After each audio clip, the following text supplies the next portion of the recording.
బేసికల్గా ఈయన జేసీబీలు రేవంత్ జేసీబీలు ఓల్డ్ సిటీలో నడవవు. ఈ హైదరాబాద్ సెంట్రల్ యూనివర్సిటీ పిల్లల మీద నడవడానికి సిద్ధంగా ఉన్నాయి.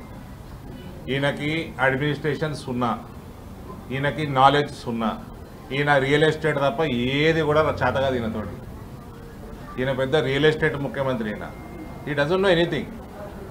ఇలా రాహుల్ గాంధీకి చెప్తా ఉన్నా,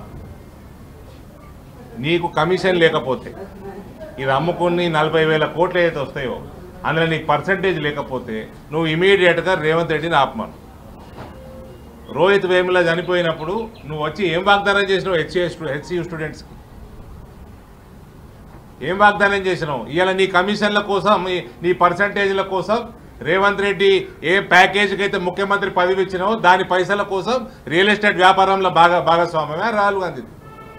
నువ్వు అనుకుంటే నీ ముఖ్యమంత్రి, నీ పార్టీ ముఖ్యమంత్రి ఆపి నిన్న జింకలు చచ్చిపోయినాయి, నిన్న అనేక పీకాక్స్ చచ్చిపోయినాయి, నెమలిలు చచ్చిపోయినాయి. ఆ ప్రాంతంలో అది ఎంత పెద్ద లంగ్ స్పేసో తెలియదా? మీ నాయనమ్మ పెట్టింది. అది నాయనమ్మనే అవుతుంది కదా, నాయనమ్మ పెట్టిన యూనివర్సిటీ.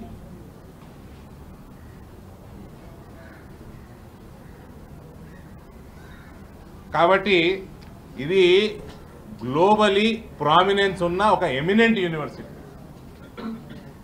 ధర్మేంద్ర ప్రధాన్ గారు దీనికి ఇంకా ఒక ఇంటర్నేషనల్ స్టాండర్డ్లో చేద్దామన్న ఆలోచనలో సెంట్రల్ గవర్నమెంట్ ఉన్నది.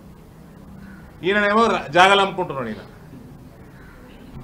ఇది ఖండించడమే కాదు, పూర్తి స్థాయిలో ఏదైతే ఈ దొంగలు కేసీఆర్ ప్రభుత్వం ఉండేనో వాళ్ళు 10 సంవత్సరాలు కావాలని నోటిఫై చేయలేదు దీన్ని. ఇవాళ వీళ్ళు కూడా నోటిఫై చేస్తలేడు.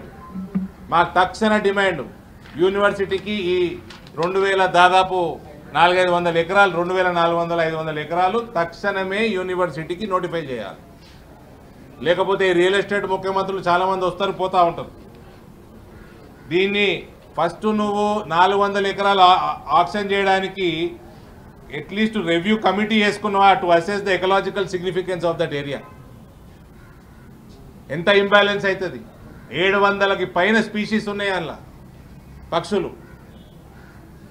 అందులో కొన్ని ఎక్స్టింక్ట్ అయ్యే పరిస్థితి ఉన్న స్పీషీస్ ఉన్నాయి. ఈయనకి రేవంత్ రెడ్డికి భూములు అమ్మాలి, కమిషన్లు మింగాలి.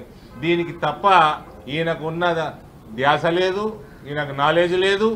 ఇవాళ ఆయన చేస్తున్న వాగ్దానాలు అనే దొంగ వాగ్దానాలు, వాటి కోసము. ఆ దొంగ వాగ్దానాలు అంటే 6 గ్యారెంటీలు కాదు బ్రదర్. 1000 కోట్ల రూపాయలు ముఖ్యమంత్రి పదవి ఇయ్యనీకే గాంధీలకు ఇచ్చిన వాగ్దానం ఈయన.